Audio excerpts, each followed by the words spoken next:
엄중히 경고합니다. 지금부터 전개될 이 이야기는 여러분이 기존에 알고 있던 대한민국에 대한 모든 상식을 송두리째 파괴할 것입니다. 이것은 단순한 성공 신화의 범주를 넘어섭니다.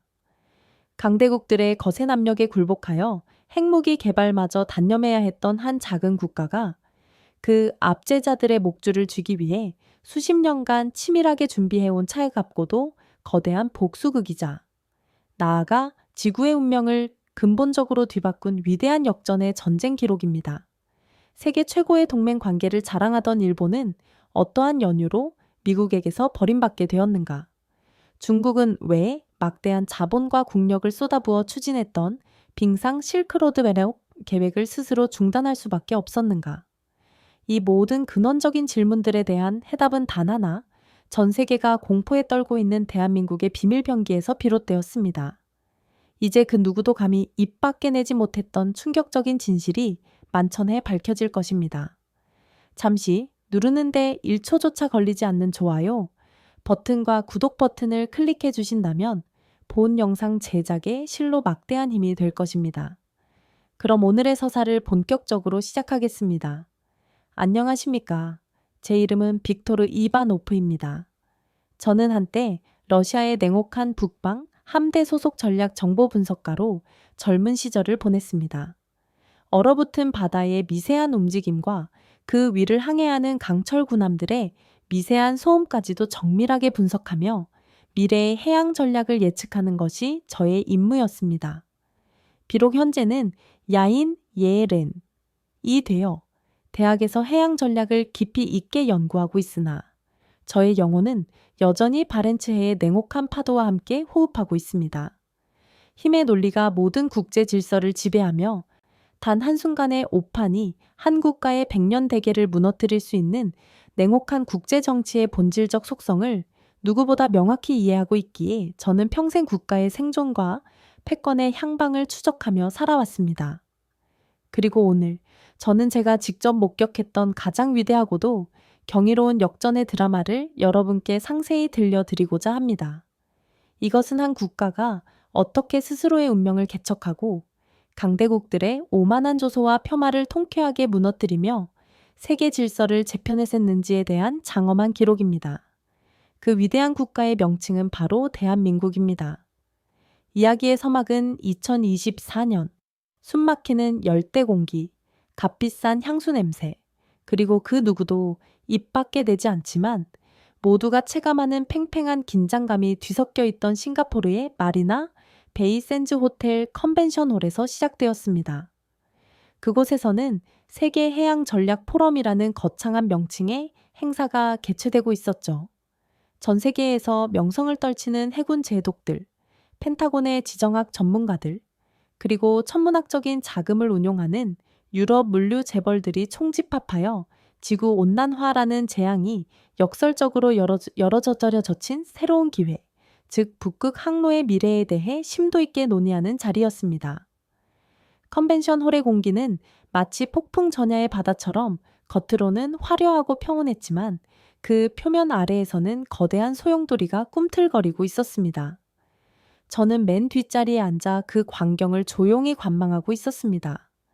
단상 위에서 쏟아지는 화려한 조명은 오직 두 개의 주도적인 진영만을 집중적으로 비추고 있었습니다.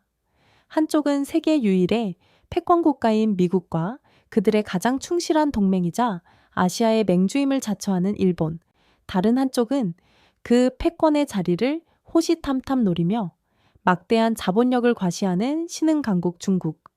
그들의 목소리와 그들의 논리가 포럼의 모든 의제를 지배하고 있었습니다. 마치 이 세상이 오직 이 두 거인과 그들의 추종자들로만 구성되어 있다는 듯 말입니다.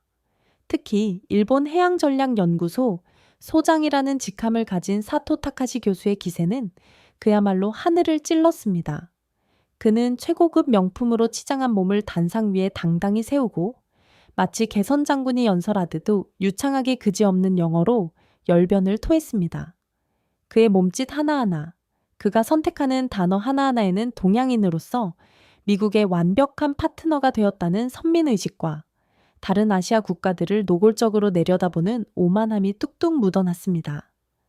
신사숙녀 여러분, 새로운 시대가 개막되었지만 패권의 법칙은 결코 변하지 않습니다. 강력한 해군 인력과 거대한 항만 인프라, 그리고 피로 맺어진 굳건한 동맹, 이 세 가지 핵심 요소가 미래 바다의 주인을 결정할 것입니다. 보십시오.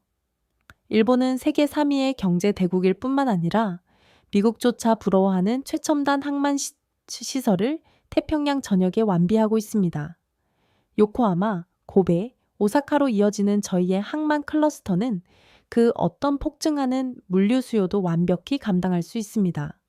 그는 북극 항로 시대 역시 세계 최강의 미 해군 로널드 레이건 항모전단과 일본의 해상자위대, 그리고 저희의 완벽한 항만 네트워크를 중심축으로 하는 미일 동맹이 주도적으로 이끌어 나갈 것이 자명하다고 주장했습니다. 그의 주장은 너무나 교과서적이어서 포럼에 모인 대다수의 참석자들에게는 지극히 당연하게 받아들여지는 듯 보였습니다. 중국 대표단만이 불쾌한 표정으로 팔짱을 낀 채 좌정하고 있었을 뿐 대부분의 유럽과 동남아 참석자들은 연신 고개를 끄덕이며 그의 말에 적극적으로 동조하고 있었습니다. 저는 그 광경을 목도하며 속으로 쓴웃음을 지었습니다. 저들은 아직도 20세기의 낡은 지도책을, 냉전 시대의 군사교리를 성서처럼 붙들고 있구나. 시대의 거대한 파도가 이미 그들의 발밑을 적시고 있는데도 저들은 여전히 자신들이 견고한 대지 위에 서 있다고 치명적으로 착각하고 있구나. 그들의 오만하고 독선적인 논쟁 속에서 대한민국이라는 이름은 마치 존재하지 않는 유령처럼 취급당했습니다. 아시아의 작은 반도 국가, 세계 유일의 분단 국가, 강대국들의 틈바구니에서 눈치만 살피는 나라. 그들은 한국이 북극 항로라는 거대한 지정학적 게임에서 유의미한 역할을 수행할 수 있으리라고는 단 한순간도 상상하지 못했습니다. 간혹 토론 중에 한국이 언급될 때면 사토 교수는 기다렸다는 듯이 마이크를 가로채어 들고 조롱 섞인 목소리로 단언했습니다. 한국 말씀이십니까? 동해로 나아갈 해상 출구조차 북한과 러시아에 의해 봉쇄되어 있는 나라가 대체 무슨 해양 전략을 논하겠습니까? 그들은 그저 미일 동맹의 확고한 보호 아래에서 우리가 설계한 질서 속에서 간신히 생존하는 지정학적 섬나라에 불과합니다. 미안하지만 논할 가치조차 없습니다. 그의 무례한 발언의 장내에서는 낮지만 냉소적인 웃음소리가 터져나왔습니다. 저는 그 순간 구석자리에 초라하게 앉아있던 한국 대표단의 굳은 표정을 놓치지 않았습니다. 젊은 외교관으로 보이는 이 사무관은 모욕감에 입술을 깨물고 있었고 그의 옆에 앉은 백발의 정 교수는 모든 것을 체념한 듯 험악한 표정으로 허공을 응시하고 있었습니다. 그의 얼굴에는 한평생 강대국들의 논리적 폭력 앞에서 수없이 좌절해야만 했던 한 지식인의 깊은 피로감이 역력히 새겨져 있었습니다. 하지만 저는 명확히 알고 있었습니다. 저 오만한 강대국의 전략가들이 얼마나 거대한 착각에, 얼마나 치명적인 오판에 빠져 있는지를 말입니다. 제 발표 순서가 되었을 때 저는 천천히 단상으로 걸어 나갔습니다. 사회자는 저를 러시아 해군 정보 분석관 출신으로 북극 항로의 지정학적 의미를 가장 정확히 꿰뚫고 있는 세계 최고 권위자라는 과분한 수식어로 소개했습니다. 그 소개 덕분인지 소란스럽던 장내는 일순간 조용해졌습니다. 저는 마이크를 잡고 정면에 앉은 사토 교수의 눈을 똑바로 응시하며 입을 열었습니다. 신사숙녀 여러분, 저는 오늘 여러분께 새로운 항로의 발견이나 미래의 해군력 증강에 대해 말씀드리러 온 것이 아닙니다. 제 첫마디의 장내는 다시 술렁이기 시작했습니다. 사토 교수는 그럼 대체 여기는 왜 나왔나? 라는 듯한 노골적인 경멸적인 표정을 지었습니다. 저는 말을 이었습니다. 저는 여러분 모두가 이 거대한 패권 게임에서 가장 결정적인 변수를 놓치고 있다는 사실을 명확히 알려드리고자 이 자리에 섰습니다. 저는 미리 준비해온 위성사진 한 장을 등 뒤에 거대한 스크린에 투영시켰습니다. 끝없이 펼쳐진 하얀 얼음과 깊고 푸른 바다가 뒤섞인 황량하고 거친 북극해의 모습이었습니다. 저는 차갑고 단호한 목소리로 말을 계속했습니다. 여러분은 지금 단순한 바다를 보고 계십니다. 하지만 저는 여러분께 감히 단언합니다. 이곳은 단순한 바다가 아닙니다. 이곳은 완전히 새로운 행성이자 인류가 과거 단 한 번도 경험해보지 못한 미지의 전쟁터입니다. 그리고 이 전쟁을 지배할 진정한 무기는 여러분이 상상하는 그런 전통적인 군사력이 결코 아닐 것입니다. 제 도발적인 선언에 사토 교수는 기다렸다는 듯이 다시 마이크를 잡고 저를 맹렬히 공격했습니다. 이바노프 박사, 오랜만에 뵙습니다만 여전히 현실 감각이 부족하신 것 같습니다. 러시아의 낡은 군사 기술로는 북극의 두꺼운 얼음을 녹일 수 없을 겁니다. 그저 상상 속에서나 가능한 이야기로 귀중한 시간을 낭비하지 마십시오. 해양 전략의 핵심은 눈에 보이는 물리적인 힘, 즉 항모전단과 그 전단이 기항할 수 있는 대규모 항만 인프라입니다. 이것이 바로 변치 않는 엄연한 현실입니다. 하지만 그의 말을 유심히 경청하고 있던 단 한 사람, 미 해군 태평양 함대 부사령관인 존 해리슨 제독의 표정은 사뭇 달랐습니다. 그의 구릿빛 얼굴은 사토 교수의 장담처럼 평안해 보이지 않았습니다. 오히려 깊은 고뇌와 날카로운 경계심에 휩싸여 있었죠. 그는 누구보다 명확하게 알고 있었습니다. 중국이 국가적 역량을 총동원해 추진하는 빙상 실크로드가 얼마나 무서운 전략적 계획인지, 그리고 미국의 항모전단만으로는 그들의 야망을 저지하는 데 명백한 한계가 있다는 사실을 말입니다. 그는 혹시나 하는 심정으로 제 발표에서 중국을 견제할 새로운 실마리를 찾으려는 듯 보였습니다. 저는 사토 교수의 조롱에 일일이 응수하는 대신 다시 스크린을 가리켰습니다. 저는 기존의 세계 지도 위에 부산에서 네덜란드 로테르담까지 이어지는 두 개의 항로를 겹쳐서 보여주었습니다. 하나는 수에즈 운하를 통과하는 붉은색의 남방 항로, 다른 하나는 북극해를 가로지르는 푸른색의 북방 항로였습니다. 여러분 보시는 바와 같이 북극 항로는 기존 남방 항로에 비해 운항 거리를 30%에서 40%까지 획기적으로 단축시킵니다. 시간과 물류 비용을 혁신적으로 절감할 수 있는 그야말로 꿈의 항로입니다. 하지만 사토 교수의 말처럼 이 항로에는 치명적인 약점이 존재합니다. 바로 얼음입니다. 여러분은 얼음이 그저 물이 언 것이라고 생각하시겠지만 북극의 얼음은 차원이 다릅니다. 갓 얼어붙은 얇은 얼음도 있지만 수십 년간 녹지 않고 겹겹이 쌓여 강철보다도 단단해진 단연생 얼음이 곳곳에 도사리고 있습니다. 일반적인 선박은 그 단연생 얼음 앞에서는 종이배나 다름없습니다. 저는 북극해의 연간 기온 변화와 해빙 데이터를 차례로 제시했습니다. 게다가 이곳은 자기장의 영향으로 첨단 항법 장비가 수시로 먹토뭉이 되고 예측 불가능한 기상 변화가 일상인 곳입니다. 이곳에서 수십 척의 함대를 조직적으로 운영하는 것은 불가능에 가깝습니다. 즉, 진정한 전략적 거점은 땅 위에 견고하게 고정된 항구가 아니라 이 예측 불가능한 바다 위를 자유자재로 움직이며 항로 그 자체를 안정적으로 지배하는 능력에서 창출되는 것입니다. 저는 말을 잠시 멈추고 청중들의 반응을 세밀하게 살폈습니다. 여전히 대부분의 사람들은 제 발언의 진정한 의미를 이해하지 못하고 어리둥절한 표정이었습니다. 저는 다음 슬라이드를 전환했습니다. 스크린에는 지극히 복잡하고 정교한 설계도 한 장이 나타났습니다. 거대한 선체와 육중한 구조물, 그리고 배의 앞부분에 장착된 기이한 형태의 쇠빙, 스위빙 장치. 여러분, 이것이 바로 북극해의 진정한 지배자입니다. 저는 이 물건을 내빙 LNG 운반선이라고 명명합니다. 장내 곳곳에서 다시 실소가 터져나왔습니다. 사토 교수는 아예 들으라는 듯이 옆 사람과 노골적인 농담을 주고받았습니다. 환상소설을 쓰고 있군. 이바노프 박사가 몽상가가 다 되었어. 러시아는 믿을 만한 자동차를 만들기 전까지는 저런 허황된 꿈은 꾸지 않는 편이 좋을 텐데, 그는 고작 화물선 하나를 가지고 패권을 논한다는 제 주장이 우습다 못해 가소롭게 들렸을 것입니다. 저는 아랑곳하지 않고 차분하고 명료하게 설명을 계속했습니다. 목소리를 조금 더 높여 그들의 비웃음을 압도해야 했습니다. 여러분은 지금 이것을 단순한 화물선 혹은 얼음을 깨는 쇠빙선 정도로만 생각하고 계실 것입니다. 하지만 이것은 완전히 새로운 개념의 전략 무기입니다. 저는 설계도의 각 부분을 레이저 포인터로 정확히 짚어가며 설명하기 시작했습니다. 주목하십시오. 이 배의 선수는 전통적인 V자 형태가 아닙니다. 숟가락처럼 둥글게 제작되어 얼음 위로 올라탄 후 배의 자체 무게로 얼음을 짓눌러 부수는 방식을 채택하고 있습니다.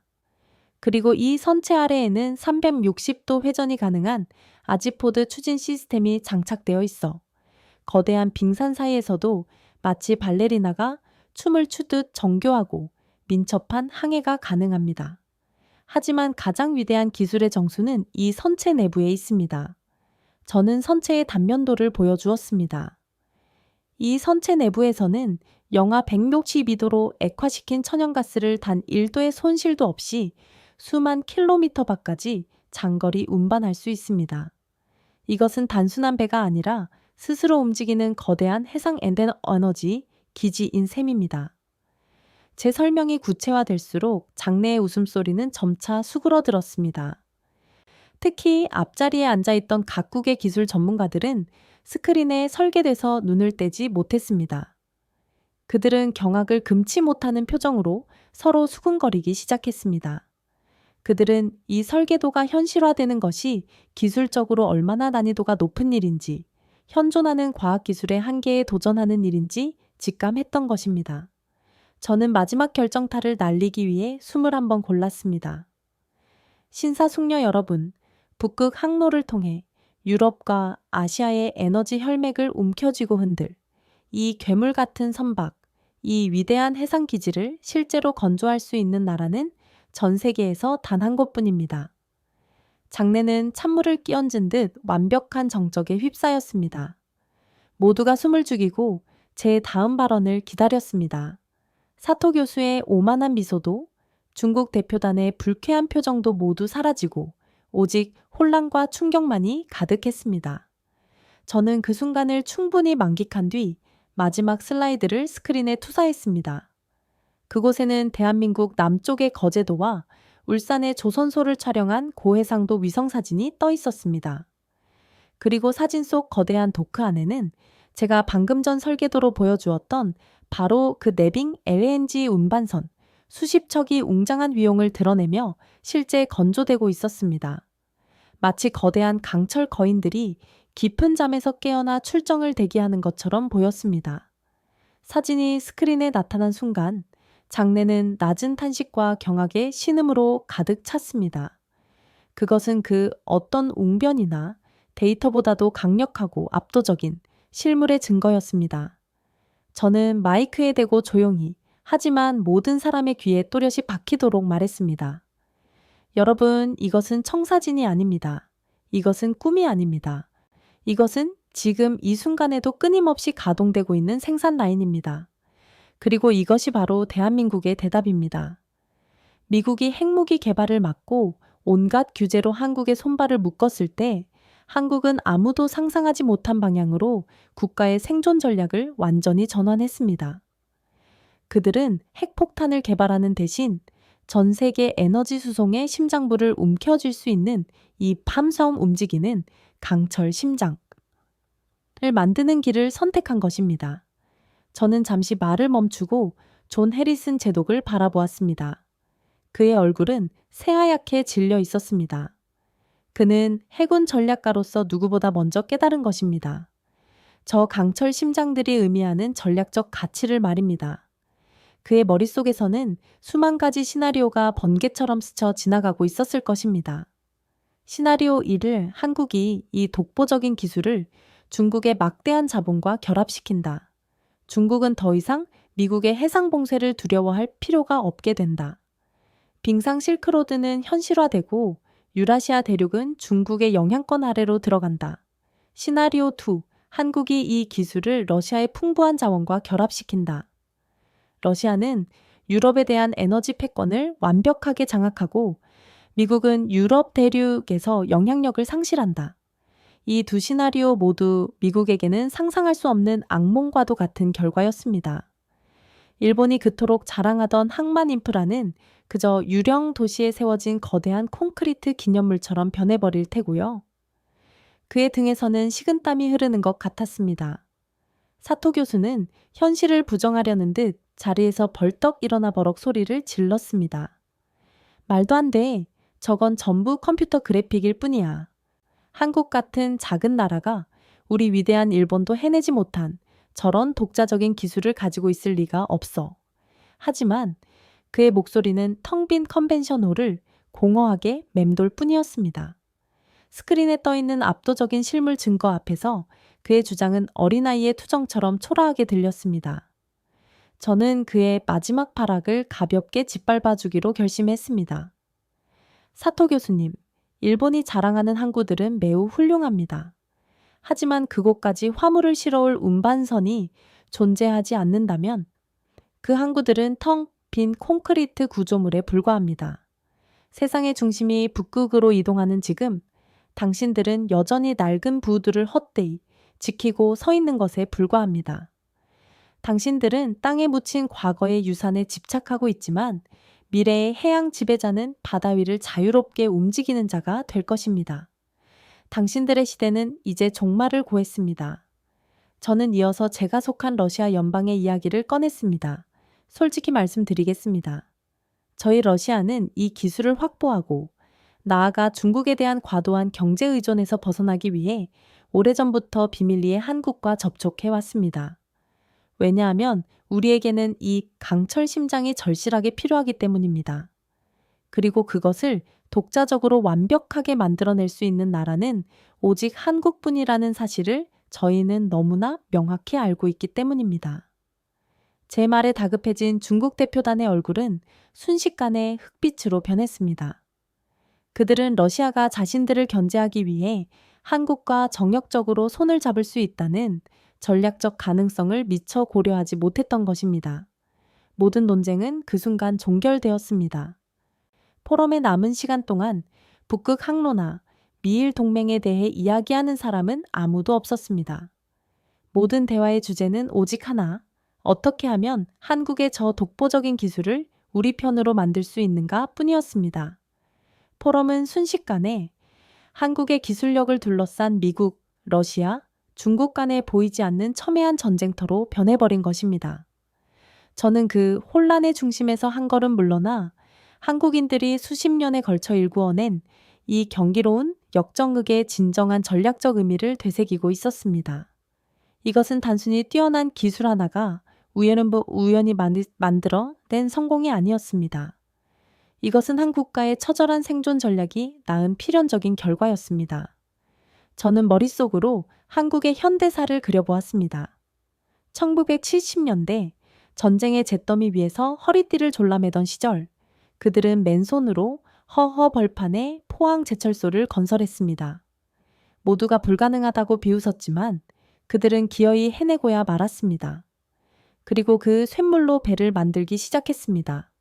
아무런 경험도 기술도 없었지만 그들은 단돈 500원짜리 지폐에 그려진 거북선을 보여주며 해외에서 자금을 빌려와 조선소를 건립했습니다.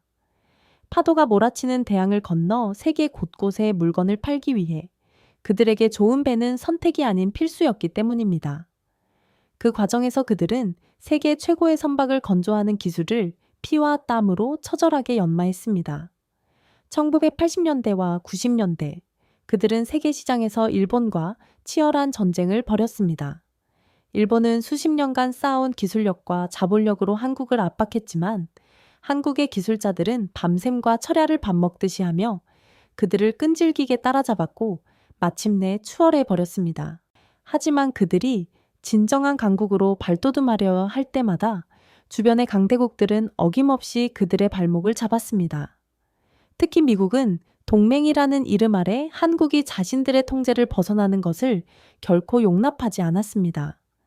그들은 한국이 독자적인 핵무기를 개발하려 하자 미사일 지침과 같은 족쇄를 채워 그 꿈을 무참히 짓밟아 버렸습니다. 스스로를 지킬 최소한의 힘을 갖겠다는 소박한 열망마저 빼앗긴 것이죠. 좌절감과 무력감에 빠질 법도 했지만 한국인들은 결코 포기하지 않았습니다. 그들은 자신들이 가장 잘하는 분야에서 아무도 상상하지 못했던 방식으로 방역을 준비하기 시작했습니다. 핵무기를 만들 수 없다면 핵무기보다 더 강력한 경제적 패권을 쥘 수 있는 도구를 만들자. 이것이 바로 그들의 처절하면서도 창의적인 대답이었습니다. 그들은 조선소에 이름 없는 엔지니어들과 연구실의 과학자들은 수십 년간 불가능에 도전했습니다.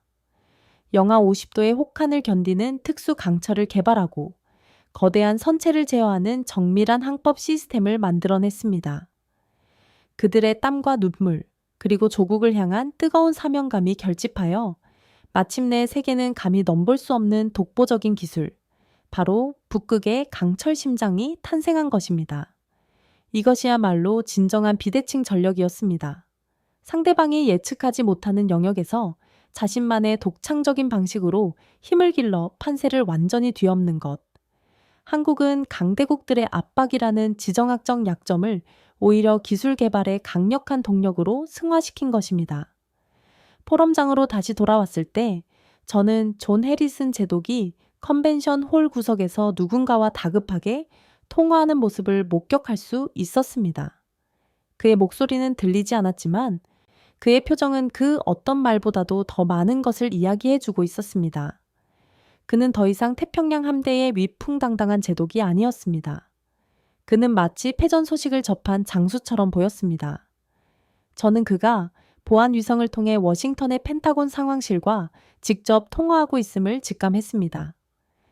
그의 입에서 나오는 말은 아마 이런 내용이었을 겁니다. 계획을 전면 수정한다. 일본은 이제 끝났다. 그들은 과거의 유령일 뿐이다.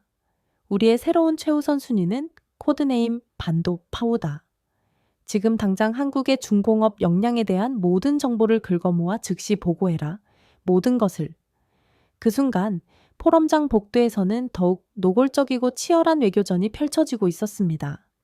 러시아 외교관들이 한국 대표단을 자신들의 스위트룸으로 정중히 초청하는 모습이 보였고, 반대편에서는 미국 대사관 직원들이 달려와 그들의 앞을 막아서며 해리슨 제독과의 긴급 면담을 요청하고 있었습니다. 한때 구석에서 외면받던 한국 대표단은 이제 세계 패권을 쥐려는 두 강대국의 구애를 한 몸에 받는 핵심 주체가 되어 있었습니다. 한때 고래 싸움에 등 터지던 새우가 이제는 두 고래의 운명을 결정하는 킹메이커가 된 역사적인 순간이었습니다. 결국 한국은 두 강대국의 첨예한 경쟁 구도를 절묘하게 활용하여 양측 모두로부터 막대한 이익을 얻어내는 데 성공했습니다. 그리고 얼마 지나지 않아 부산항과 동해안 일대는 북극 항로의 심장이자 세계 물류의 새로운 중심지로 공식 선포되었습니다. 일본의 항구들은 급격히 쇠락했고 중국의 빙상 실크로드 계획은 사실상 백지화되었습니다. 그로부터 몇 년이 지난 지금 세계는 제가 예측했던 그대로 변모했습니다. 부산항은 상하이를 넘어 명실상부한 세계 제2의 환적항으로 발돋움했고 한국의 배후 단지에는 초고층 빌딩들이 구름을 뚫을 듯이 솟아올랐습니다. 그곳에서는 수십 개의 언어가 뒤섞여 활기찬 아침을 열고 있었습니다. 그리고 대한민국의 강철 심장 선단은 오늘도 북극해의 두꺼운 얼음을 가르며 전 세계의 에너지를 안정적으로 실어 나르고 있습니다. 한국은 더 이상 강대국의 눈치를 보는 나라가 아닙니다. 세계 경제의 혈맥을 쥐고 스스로의 목소리를 내는 당당한 선진 강국으로 우뚝 섰습니다. 저는 얼마 전 이 모든 이야기를 담아 작은 회고록 한 권을 저술했습니다. 그리고 그 책의 말미를 이렇게 마무리했습니다. 세계는 한국의 손발을 묶어 핵을 포기시켰다고 안도했다. 하지만 그들은 알지 못했다. 한국인들은 그 묶인 손으로 세상을 움직이는 더 거대한 것을 빚어내고 있었다는 사실을. 그들은 핵폭탄 대신 지구의 혈맥을 통째로 움직이는 강철 심장을 만들어냈다. 그것이 내가 유라시아 동쪽 끝의 작은 나라에서 목격한 가장 위대하고도 경이로운 생존 전략이었다. 솔직히 고백하자면 미국, 일본 등 겨우 5나라만 양산하는 질화 갈륨 GAN 소재를 한국의 중소기업이 개발한다는 소식에 저는 처음에 사기라고 단정했습니다. 첨단 방산 기술의 핵심인 이 소재를 세계 최고의 연구소와 대기업들도 수율 문제로 고전하는데 직원 150명짜리 한국 기업이 해낸다고요? 말도 안 되는 소리였습니다. 하지만 그날 불량률 92%에서 불과 6개월 만에 지금 거의 8%로 뒤집어 놓은 그들의 기적을 직접 목격한 저는 제 평생의 투자 철학이 완전히 바뀌게 되었습니다. 오늘 사연은 미국에서 오신 로버트 스콧 씨의 경험담입니다. 사연 시작. 전 좋아요와 구독 버튼을 눌러주시면 콘텐츠 제작에 큰 힘이 됩니다. 그럼 오늘의 사연을 시작하겠습니다. 저는 로버트 스콧이며 실리콘밸리에서 30년간 방산벤처 캐피탈 VC 파트너로 일해온 54세 투자자입니다. 한때는 킹메이커로 불렸지만 최근 3번의 연속 투자 실패로 명성에 큰 타격을 입었죠. 그 때문에 저는 절대적으로 안전한 프로젝트만을 찾고 있었습니다. 이미 철저히 검증된 기술에 소액의 자금만 투입하여 안정적인 수익을 창출하는 소위 로우 리스크 미디엄 리턴, 로우 리스크 미디엄 리턴 전략으로 전환한 상태였습니다. 그런 제게 한국의 한 스타트업에 대한 투자 검토 요청이 들어온 것은 2023년 초의 일이었습니다. 처음에는 별다른 관심이 없었습니다. 한국의 방산 기술력은 어느 정도 인정하지만 반도체 소재 분야에서는 아직 선진국에 비해 뒤처져 있다고 선입견을 가지고 있었기 때문입니다. 특히 질화 갈륨 GaN 기반 RF 반도체는 미국, 일본, 프랑스, 독일, 이스라엘 등 소수 국가만이 양산에 성공한 극도의 전략적 기술이었습니다. 도대체 어떤 회사입니까? 저는 투자 중개인에게 물었습니다. 웨이비스라는 회사입니다. 설립 8년 차의 중소기업이죠. 카이스트 출신 연구원들이 창업했고 현재 한국 유일의 질화 갈륨 RF 반도체 개발 기업입니다. 저는 속으로 비웃었습니다. 질화 갈륨 RF 반도체를 8년차 중소기업이 만든다고? 터무니없는 소리군. 하지만 일단 한국을 직접 방문해 보기로 결정했습니다. 투자 심사는 제 전문 분야였고 현장을 직접 확인하는 것이 제 오랜 원칙이었으니까요. 인천국제공항에 도착했을 때 제 눈에 가장 먼저 들어온 것은 도착 게이트 근처 전광판이었습니다. 국내 유일 질화갈륨 RF 반도체 기업 웨이비스 미래를 열어갑니다. 라는 광고가 전시되어 있었습니다. 솔직히 그때까지도 저는 반신반의했습니다.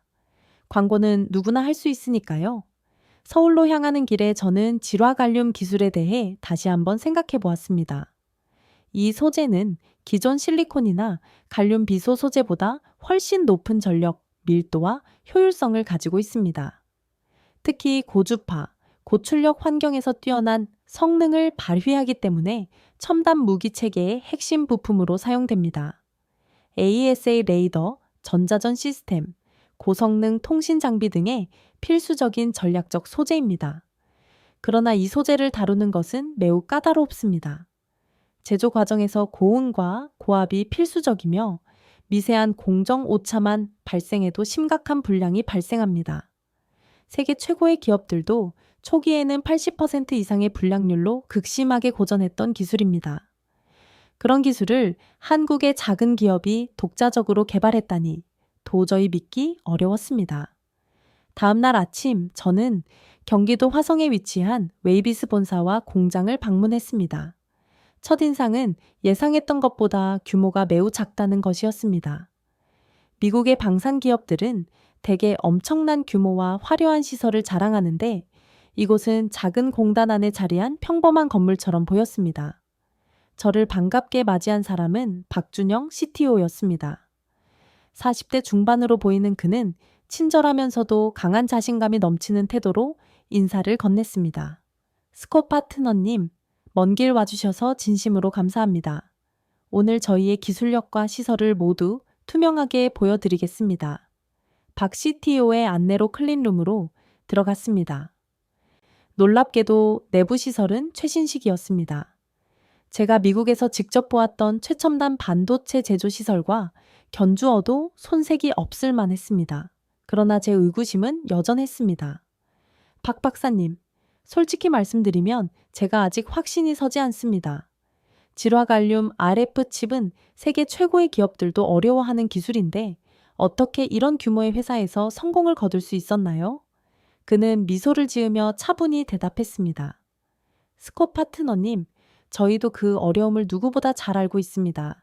사실 처음에는 불가능해 보였습니다.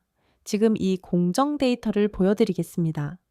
그가 모니터를 가리키자 저는 제 눈을 의심할 수밖에 없었습니다. 화면에는 의 불량률 90.0%라는 충격적인 수치가 표시되어 있었습니다. 이것이 저희의 시작점이었습니다. 약 1년 전의 데이터죠. 저는 속으로 중얼거렸습니다. 이건 불가능해. 불량률이 90%가 넘으면 상업적으로는 절대 성공할 수 없어. 하지만 박 CTO는 계속해서 설명했습니다. 저희는 이 근본적인 문제를 해결하기 위해 독특한 접근법을 시도했습니다. 기존의 고온 성장 방식 대신 저온에서 성장을 시작한 후 점진적으로 온도를 올리는 저온 램프 공정을 독자적으로 개발했습니다. 또한 히토류 원소를 소량 첨가하여 물성을 근본적으로 강화하는 방법도 찾아냈습니다. 그의 설명은 기술적으로 일리가 있었지만 여전히 의구심이 남았습니다. 이론과 실제는 다르니까요. 저는 현재의 불량률을 물었습니다. 그렇다면 현재 불량률은 어떻게 됩니까? 현재는 초기 양산 단계에서 약 12%입니다. 하지만 곧 한 자릿수대로 낮출 계획입니다. 12%라니 놀라운 수치였습니다. 미국의 주요 방산업체들도 대부분 15%에서 20%의 불량률로 운영되고 있었으니까요. 그러나 이러한 데이터는 조작될 수도 있습니다. 저는 더 구체적인 증거를 요구했습니다. 실제 제품을 육안으로 볼 수 있을까요? 박 CTO는 자신만만하게 고개를 끄덕였습니다. 물론입니다. 지금 테스트 중인 X대역 프론트, 엔드 모듈, 엑스판드 FM을 보여드리겠습니다. 이것은 AESA 레이더의 핵심 부품입니다. 그날 저녁 호텔로 돌아온 저는 미국의 동료들에게 이메일을 발송했습니다. 웨이비스라는 회사에 대한 정보를 더 알아봐 달라는 요청이었습니다. 그리고 1시간 후 예상치 못한 메일이 도착했습니다. 미국 소재 장비 업체 임원으로부터 온 메일이었습니다. 데이비드, 그 한국 기업에 투자하지 않는 것이 좋을 것 같네. 그들의 기술은 아직 검증되지 않았고 특허 문제도 있어. 자네가 투자하면 우리 시장이 심각하게 흔들릴 수 있어. 이번엔 그냥 넘어가는 것이 어떤가. 이 메일에서 저는 무언가 심상치 않은 기운을 감지했습니다. 그들이 정말로 웨이비스를 두려워하고 있다는 것, 이는 역설적으로 웨이비스의 기술력이 실제로 미국 시장의 위협적인 수준임을 의미할 수도 있었습니다. 다음 날 저는 웨이비스 연구동을 방문했습니다.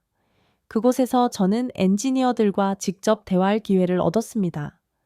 놀랍게도 그들 중 몇몇은 이전에 미국의 유명 방산 기업에서 일했던 경험이 있었습니다. 그들이 왜 안정적인 직장을 떠나 이런 작은 한국 기업으로 왔는지 궁금했습니다. 한 엔지니어가 대답했습니다. 여기서는 진정한 혁신을 실행할 수 있습니다. 대기업에서는 너무 많은 제약과 관료주의가 있었죠. 하지만 여기서는 우리의 아이디어를 직접 시도해 볼 수 있습니다. 그들과 대화하면서 저는 한 가지 충격적인 사실을 알게 되었습니다. 이 회사는 현재 심각한 자금난으로 인해 직원들의 급여가 3달째 체불된 상태였습니다. 그런데도 모든 엔지니어들이 전혀 동요하지 않고 열정적으로 일하고 있었습니다. 그들의 눈빛에는 포기할 생각이 추호도 없었습니다. 왜 계속 남아있는 겁니까? 다른 회사로 쉽게 옮길 수도 있잖아요. 그들의 대답은 단순했지만 강력했습니다. 우리는 이 기술을 반드시 성공시킬 겁니다. 이건 단순한 비즈니스를 넘어선 국가 기술 자립의 문제이니까요. 우리가 포기하면 한국은 앞으로도 계속 외국 기술에 의존해야 합니다. 그들의 말에서 저는 단순한 직업 윤리를 초월한 무언가를 느꼈습니다. 그것은 국가에 대한 깊은 자부심과 뜨거운 사명감이었습니다. 미국에서는 좀처럼 보기 어려운 태도였죠. 그날 오후 저는 저온 램프 공정의 시연을 참관할 기회를 가졌습니다. 박 CTO가 직접 공정을 가동시켰고 몇 시간 후 결과가 나왔습니다. 불량률 43.2%, 여전히 높은 수치였지만 92%에서 40%대로 급격히 떨어진 것은 분명히 놀라운 발전이었습니다.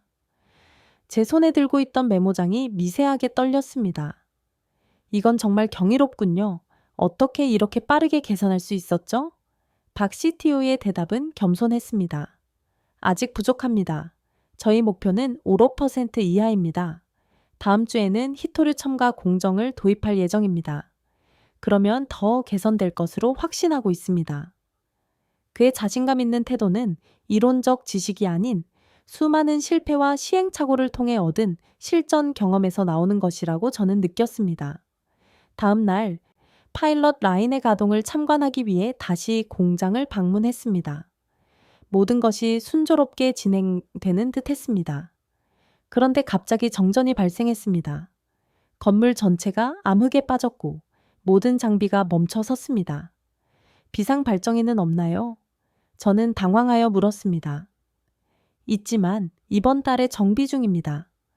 지금 웨이퍼 내부의 온도가 급격히 떨어지면 모든 것이 망가질 수 있습니다. 박 CTO의 말에 따르면 현재 진행 중이던 웨이퍼는 수억 원의 가치가 있었고 온도 균형이 깨지면 모두 폐기해야 했습니다.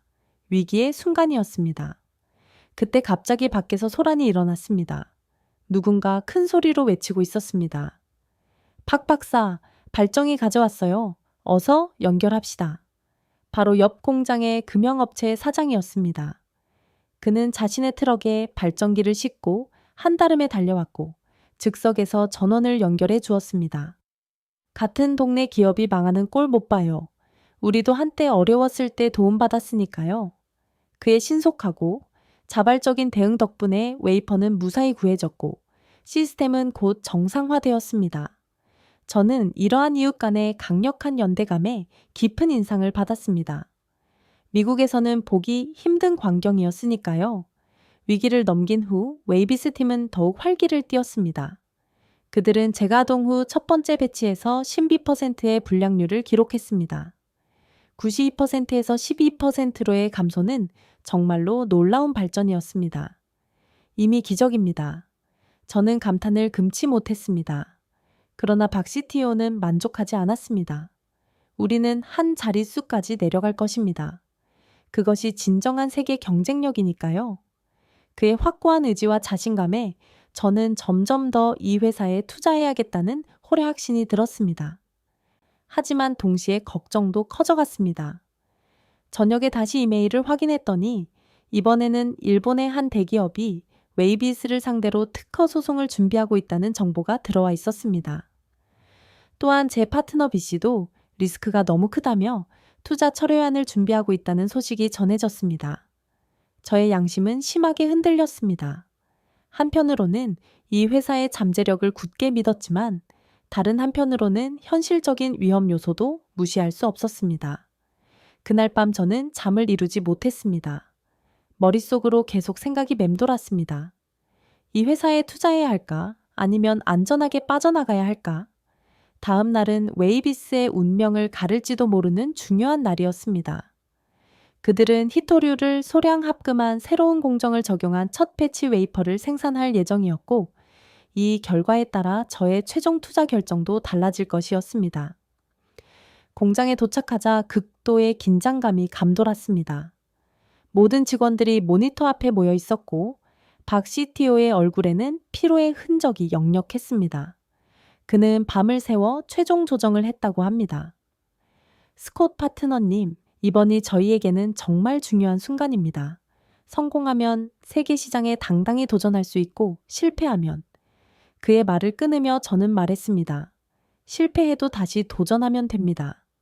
그것이 바로 혁신의 본질이니까요. 시간이 흘러 마침내 결과가 나왔습니다. 모니터에 숫자가 표시되자 실험실 전체가 완벽한 침묵에 빠졌습니다. 불량률 6.8% 순간 모든 사람들이 환호성을 질렀습니다. 박 CTO는 감격에 겨워 눈물을 흘렸고 엔지니어들은 서로를 끌어안고 기뻐했습니다. 불과 6개월 전만 해도 그 2%였던 불량률이 이제 7% 미만으로 떨어진 것입니다. 하지만 더 놀라운 테스트가 뒤이어 진행되었습니다. 그들은 생산된 칩에 대해 100km부터 출력 스트레스 테스트를 진행했습니다. 이는 실제 방산 장비에서 요구되는 극한의 조건을 시뮬레이션하는 테스트였습니다. 대부분의 칩은 이런 고출력에서 금방 손상되곤 합니다. 그러나 웨이비스의 칩은 멀쩡했습니다. 오히려 기존의 해외 제품보다 더 안정적인 성능을 보여주었습니다. 박 CTO의 설명에 따르면 히토류 첨가가 고온에서의 안정성을 극대화했다고 합니다. 다음 날은 국방과학연구소 AD도와 방위사업청의 합동평가가 예정되어 있었습니다. 이 평가는 웨이비스의 제품이 실제 국방 장비에 적용될 수 있는지를 판단하는 중요한 시험대였습니다. 저는 투자 철회 서류 대신 추가 투자안을 들고 회의장에 들어갔습니다. 이제 저는 이 회사의 성공을 확신했습니다. 그들이 해낸 것은 단순한 기술적 개선이 아니라 진정한 기술 혁신이었으니까요.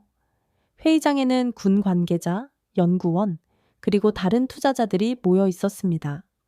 X대역 FEMC 제품의 성능 테스트가 시작되었습니다. 이 테스트는 다기능 레이더 모의 시험으로 여러 목표물을 동시에 탐지하고 추적하는 능력을 평가하는 것이었습니다. 목표는 20개의 표적을 동시에 추적하는 것이었습니다. 이는 세계 최고 수준의 레이더 시스템에서도 도전적인 과제였습니다. 시뮬레이션이 진행되면서 회의실의 긴장감은 최고조로 고조되었습니다. 화면에는 점점 더 많은 표적이 나타났고 시스템은 이를 정확히 식별하고 추적했습니다. 5개, 10개, 15개, 그리고 마침내 20개의 표적이 모두 추적되었습니다. 성공입니다. 순간 평가단 전원이 기립박수를 보냈습니다. 군 관계자 중 한 명은 눈시울을 붉히며 말했습니다. 이제 우리는 더 이상 외국 기술에 의존하지 않아도 됩니다. 진정한 기술 자립의 첫걸음을 내디뎠습니다. 그 자리에서 웨이비스는 국방과학연구소와 공동개발 계약을 체결했고 방위사업청은 향후 개발될 무기체계에 웨이비스의 제품을 우선 적용하기로 결정했습니다. 더 놀라운 소식은 그날 오후에 들어왔습니다. 일본 로펌에서 연락이 왔는데 원천 특허는 웨이비스가 우위하며 소송 취하를 통보했습니다. 그들도 웨이비스의 압도적인 기술력을 인정한 것입니다. 또한 이전에 압박 메일을 보냈던 미국 장비업체 담당자도 사과 전화를 해왔습니다. 그들은 이제 웨이비스와의 협력을 원한다고 했습니다. 투자 계약서에 서명하는 순간 저는 깊은 감정에 사로잡혔습니다. 33년 VC 인생에 이렇게 통쾌한 역전은 처음이군요. 여러분의 불가능을 가능으로 만드는 능력에 경의를 표합니다. 박 CTO는 미소를 지으며 대답했습니다. 스콧 파트너님, 우리는 이제 막 시작했을 뿐입니다. 진정한 도전은 이제부터죠. 그의 말처럼 웨이비스는 멈추지 않았습니다. 그들은 계속해서 기술을 개선했고 불량률은 결국 3%까지 하락했습니다. 이는 세계 최고 수준이었습니다. 한국에서 한 달을 보내면서 저는 기술 주권의 중요성을 뼈저리게 깨달았습니다. 아무리 좋은 완제품을 만들어도 핵심 부품까지 국산화하지 못하면 진정한 기술 독립은 이룰 수 없다는 것을. 웨이비스가 이룬 성과는 단순한 기업의 성공을 넘어 한국의 기술 주권을 강화하는 중요한 이정표였습니다. 첫 양산 웨이퍼 출하식 날, 웨이비스 공장에는 태극기와 성조기가 나란히 걸렸습니다. K질화 갈륨 현판이 드러나는 순간 저는 저도 모르게 경례를 올렸습니다. 그것은 기술에 대한 존경의 표시였고 불가능을 가능으로 만든 한국 엔지니어들에 대한 경의였습니다. 투자 이후 몇 달 뒤 웨이비스는 인도 비엘과의 안티드론 프로젝트 계약을 체결했고 이스라엘과 튀르키예에서도 웨이비스 칩 도입 협상이 시작되었습니다. 저는 유럽 지사 대표로 부임하여 유럽 국가들에게 웨이비스의 기술을 소개하는 임무를 맡게 되었습니다. 저는 이제 기술 투자에 대한 새로운 철학을 갖게 되었습니다. 단기적인 수익보다는 장기적인 가치와 혁신 잠재력을 보는 것의 중요성을 깨달았습니다. 그리고 무엇보다 열정과 사명감을 가진 사람들이 이룰 수 있는 놀라운 성취의 힘을 직접 목격했습니다. 웨이비스의 성공 스토리는 이제 실리콘밸리에서도 자주 언급됩니다. 불가능해 보이는 도전에 맞서 끊임없는 혁신과 불굴의 의지로 성공을 이룬 감동적인 사례로 말이죠. 처음 웨이비스를 방문했을 때 저는 그들이 정말로 질화갈륨 RF 반도체를 자체 개발하고 있다는 것을 믿지 않았습니다. 특히 제가 목격한 92.3%라는 초기 불량률은 상업적으로 완전히 불가능한 수치였습니다. 일반적으로 반도체 업계에서는 10% 이하의 불량률을 달성해야 상업화가 가능하다고 여겨집니다. 더구나 질화갈륨은 일반 실리콘 반도체보다 훨씬 다루기 어려운 소재입니다. 그러나 웨이비스 팀이 보여준 것은 단순한 기술적 개선이 아니라 완전히 새로운 접근법이었습니다. 그들의 저온 램프 공정은 기존 업계의 관행을 완전히 뒤집는 혁신이었습니다. 대부분의 기업들이 고온에서 바로 성장시키는 방식을 택했던 반면 웨이비스는 저온에서 시작해 점진적으로 온도를 올리는 방식을 개발했습니다. 이는 반도체 결정 구조의 안정성을 크게 향상시켰습니다. 더 인상적이었던 것은 히토류 원소를 첨가하는 방식이었습니다. 히토류는 란타넘, 세륨, 프라서디뮴 등 연료유기계 원소를 통칭하는 것으로 특수한 물리적, 화학적 특성을 가지고 있습니다. 웨이비스 팀은 이 원소들을 정확한 비율로 질화갈륨에 첨가함으로써 고온과 고출력 환경에서의 안정성을 크게 향상시켰습니다. 이 기술적 혁신은 방위산업 분야에서 엄청난 전략적 의미를 갖습니다.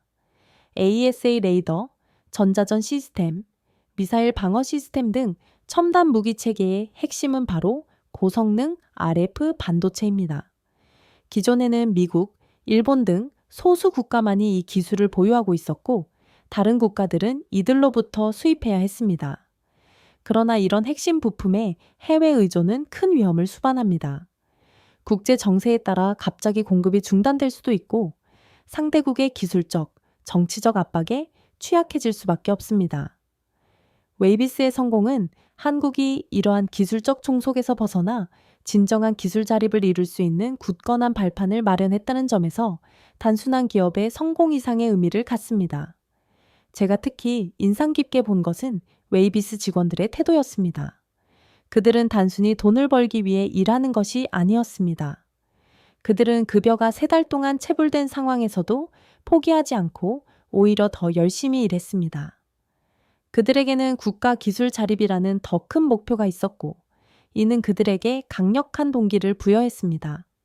웨이비스의 CEO인 한민호 박사와의 대화도 깊이 기억에 남습니다.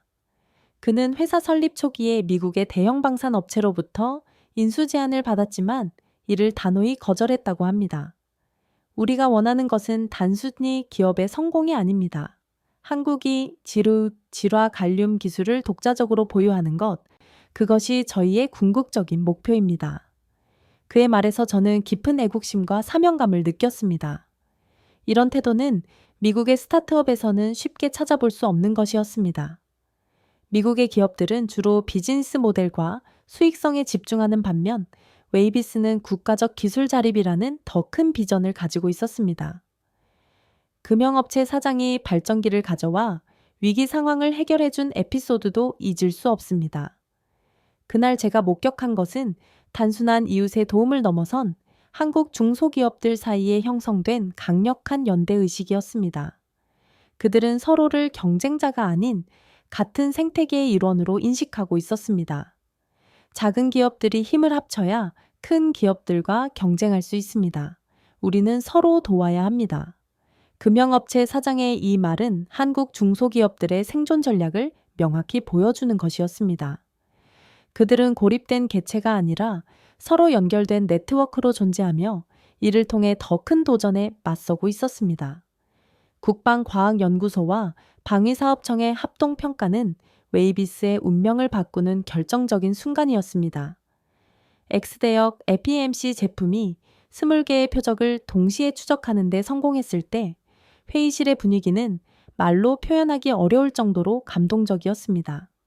한 국방과학연구소 연구원의 말이 아직도 귓가에 생생합니다. 이것은 단순한 부품의 국산화가 아닙니다.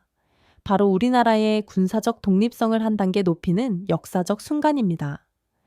그의 말처럼 웨이비스의 성공은 단순히 한 회사의 기술적 돌파구를 넘어 국가 안보와 기술 자립이라는 차원에서 중대한 의미를 갖는 것이었습니다. 저는 투자 결정을 내린 후에도 계속해서 웨이비스의 발전을 주의 깊게 지켜보았습니다. 그들은 멈추지 않았습니다. 불량률을 더 낮추기 위한 연구를 지속했고 결국 사업 3%라는 놀라운 수치를 달성했습니다. 이는 세계 최고 수준이었고 일부 영역에서는 미국의 주요 방산업체들보다도 더 뛰어난 성과였습니다. 웨이비스의 성공은 곧 국제적인 관심을 끌기 시작했습니다.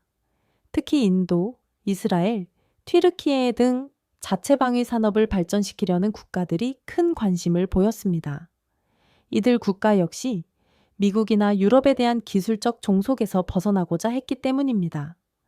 인도벨과의 안티드론 프로젝트 계약은 첫 번째 중요한 해외 진출이었습니다. 이 프로젝트에서 웨이비스의 질화갈륨 RF 칩은 드론을 탐지하고 무력화하는 시스템의 핵심 부품으로 사용되었습니다. 이 시스템은 기존의 해외 제품보다 더 높은 정확도와 효율성을 보여주었고, 이는 웨이비스 기술의 우수성을 국제적으로 입증하는 계기가 되었습니다.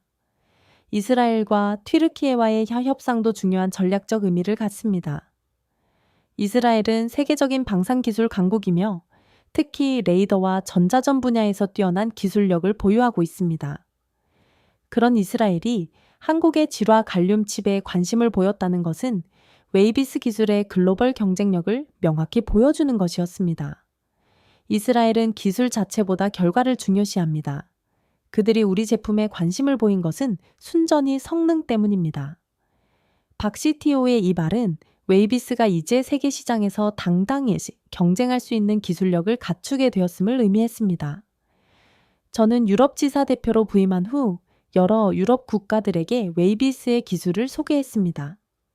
특히 프랑스, 독일, 이탈리아 등 자체 방산 산업을 보유한 국가들의 반응이 놀라웠습니다.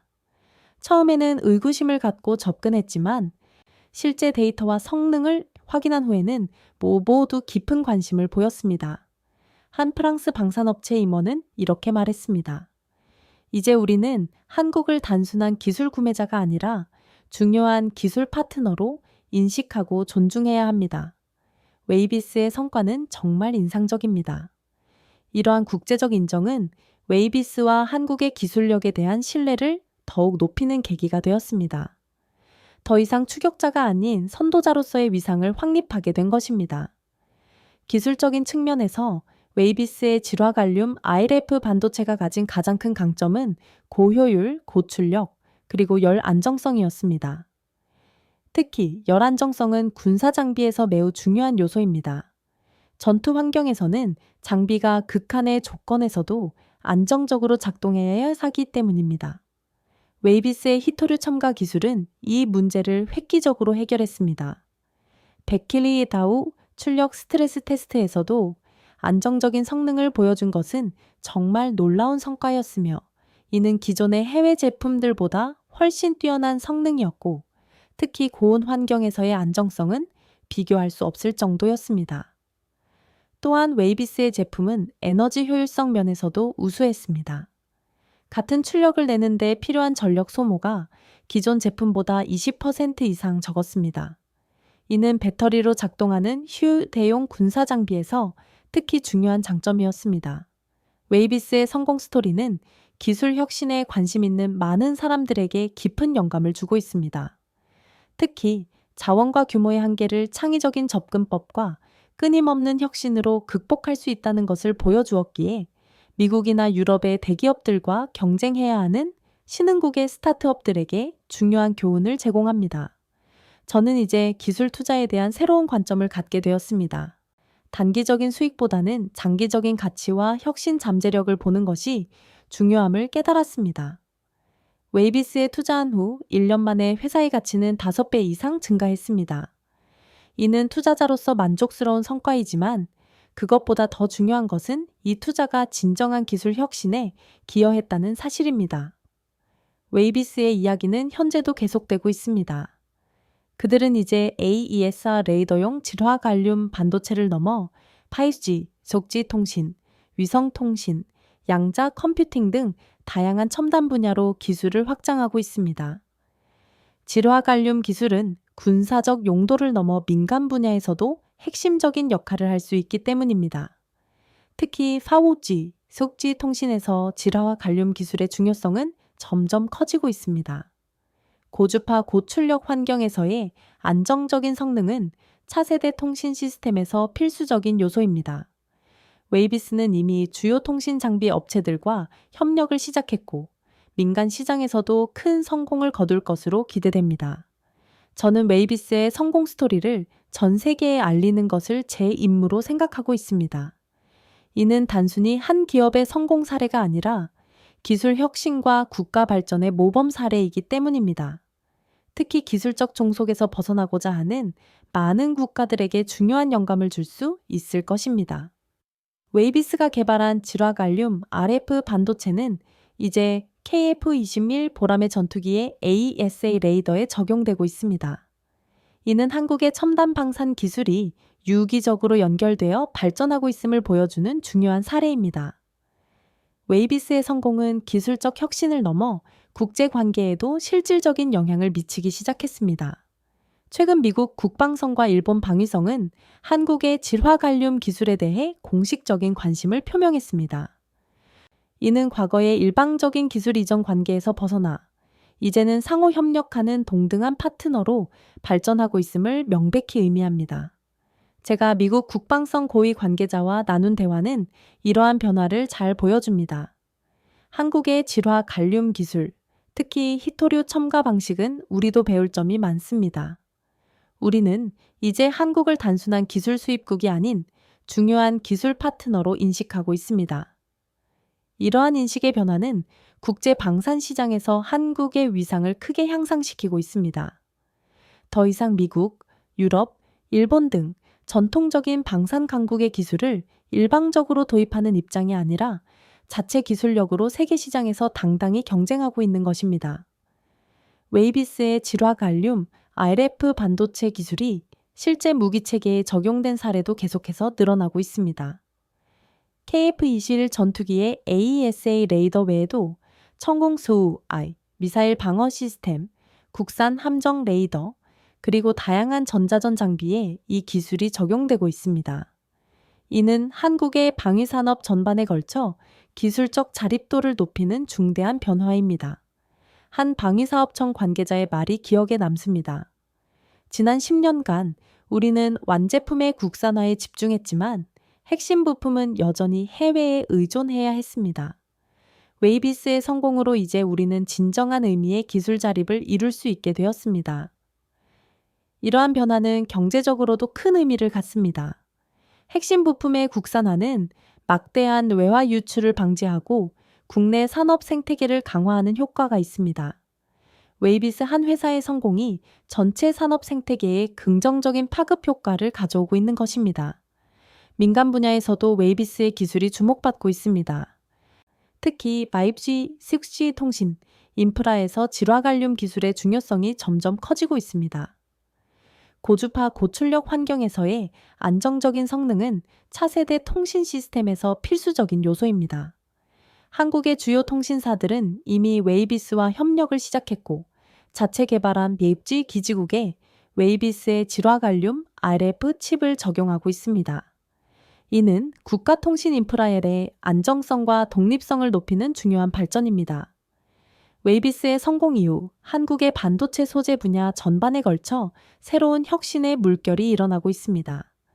다양한 스타트업들이 기존에는 해외에 의존하던 특수 반도체 소재와 부품 개발에 도전하고 있으며 정부와 대기업들도 이러한 노력을 적극적으로 지원하고 있습니다. 웨이비스의 성공은 우리에게 큰 영감을 주었습니다. 그들이 할 수 있다면 우리도 할 수 있습니다. 한 반도체 소재 스타트업 CEO의 이 말은 웨이비스의 성공이 가져온 긍정적인 파급 효과를 잘 보여줍니다. 불가능해 보이는 도전에 맞서 성공을 이룬 웨이비스의 사례는 다른 기업들에게도 중요한 교훈과 영감을 제공하고 있는 것입니다. 웨이비스의 성공은 글로벌 공급망 측면에서도 중요한 의미를 갖습니다. 특히 최근의 글로벌 반도체 공급망 위기는 특정 국가나 기업에 대한 과도한 의존이 얼마나 위험한지를 명확히 보여주었습니다. 핵심 기술과 부품의 다변화는 글로벌 경제의 안정성을 위해 매우 중요한 과제입니다. 웨이비스와 같은 기업의 등장은 지금까지 소수 국가와 기업이 독점해온 첨단 반도체 시장에 새로운 경쟁자가 등장했음을 의미합니다. 이는 공급망의 다양화와 안정화에 기여하는 중요한 변화입니다. 물론 웨이비스의 여정은 아직도 진행 중입니다. 그들은 현재의 성공에 안주하지 않고 계속해서 새로운 도전을 이어가고 있습니다. 최근에는 질화갈륨 기술을 넘어 더 첨단 소재인 산화갈륨과 다이아몬드 반도체 연구도 착수했습니다. 이는 현재의 질화갈륨보다 더 우수한 특성을 가진 차세대 소재들입니다. 우리의 목표는 항상 한 걸음 더 나아가는 것입니다. 질화갈륨에서 성공했다고 해서 멈추지 않습니다. 더 큰 도전이 우리를 기다리고 있습니다. 박 CTO의 이 말은 웨이비스의 혁신 정신을 명확히 보여줍니다. 그들은 현재의 성과에 만족하지 않고 항상 더 큰 목표를 향해 나아가고 있습니다. 저는 웨이비스와 함께한 경험을 통해 기술 혁신의 진정한 의미를 깨달았습니다. 그것은 단순히 새로운 제품이나 서비스를 개발하는 것이 아니라 불가능해 보이는 한계를 뛰어넘어 새로운 가능성을 열어젖히는 것입니다. 웨이비스가 92%의 불량률을 6.8%로 낮추는 과정에서 보여준 끈기와 창의성은 진정한 혁신의 본질을 보여줍니다. 또한 이 경험은 제게 기술 주권의 중요성을 일깨워 주었습니다. 아무리 뛰어난 완제품을 만들어도 핵심 부품과 소재를 외국에 의존한다면 진정한 기술 독립은 불가능합니다. 웨이비스의 성공은 한국이 방산 기술의 핵심 분야에서 자립을 이루어가는 중요한 이정표가 되었습니다. 이제 웨이비스의 질화갈륨 RF 반도체는 KF-21 보람의 전투기에 AESA 레이더에 탑재되어 그 성능을 세계에 입증하고 있습니다. 이는 한국의 두 가지 첨단 기술이 만나 시너지를 창출하는 멋진 사례입니다. 웨이비스의 성공 스토리는 한국의 기술 발전이 어떻게 이루어지고 있는지를 보여주는 대표적인 사례입니다. 불과 10년 전만 해도 한국은 질화갈륨과 같은 첨단 반도체 소재 분야에서 선진국들을 단순히 추격하는 입장이었습니다. 그러나 이제는 일부 영역에서 세계를 선도하는 기술력을 갖추게 되었습니다. 이는 단순히 운이나 우연의 결과가 아닙니다. 그 뒤에는 국가적 차원의 전략적 투자와 지원, 기업들의 끊임없는 도전 정신, 그리고 우수한 인재들의 헌신이 있었습니다. 특히 웨이비스와 같은 중소기업이 세계적인 기술적 도약을 이룰 수 있었던 것은 한국의 기술 혁신 생태계가 얼마나 건강하게 발전하고 있는지를 보여줍니다. 물론 아직 가야 할 길은 멀고 풀어야 할 과제도 산적해 있습니다. 그러나 웨이비스의 사례가 보여주듯이 불가능해 보이는 도전에도 끈기와 창의성으로 맞선다면 놀라운 성과를 이룰 수 있습니다. 이것이 바로 기술 혁신의 진정한 정신이자 한국이 계속해서 전진할 수 있는 근본적인 원동력일 것입니다. 지금까지 킹탭 긴 이야기를 경청해 주셔서 깊이 감사드립니다. 오늘 여러분께 단순히 한 국가의 성공 신화를 들려드린 것이 아닙니다. 시련과 역경 속에서도 결코 좌절하지 않고 자신들만의 독창적인 방식으로 위기를 기회로 만들어낸 위대한 국민들의 저력에 대한 이야기를 들려드렸습니다. 이 놀라운 이야기에 대해 가슴 깊은 곳으로부터 뜨거운 자긍심을 느끼셨다면 주저하지 마시고 여러분의 생각과 의견을 댓글로 남겨주시기 바랍니다. 여러분의 귀한 통찰력과 질문은 이 대화를 더욱 풍성하게 만들 것입니다. 또한 이 감동적이고 중요한 메시지가 더 널리 퍼져나갈 수 있도록 구독과 좋아요, 그리고 공유를 간곡히 부탁드립니다. 다음 편에서는 이 K질화 갈륨 칩이 탑재된 KF-21 ASA 레이더 현장을 직접 생생하게 보여드릴 예정입니다. 여러분의 열렬한 응원과 적극적인 영상 참여는 저희에게 더 좋은 이야기를 만들 수 있는 가장 큰 힘이 됩니다. 한국의 기술 혁신 여정에 계속 관심을 가져주시고 함께 응원해 주시기를 바랍니다. 다시 한번 감사드립니다.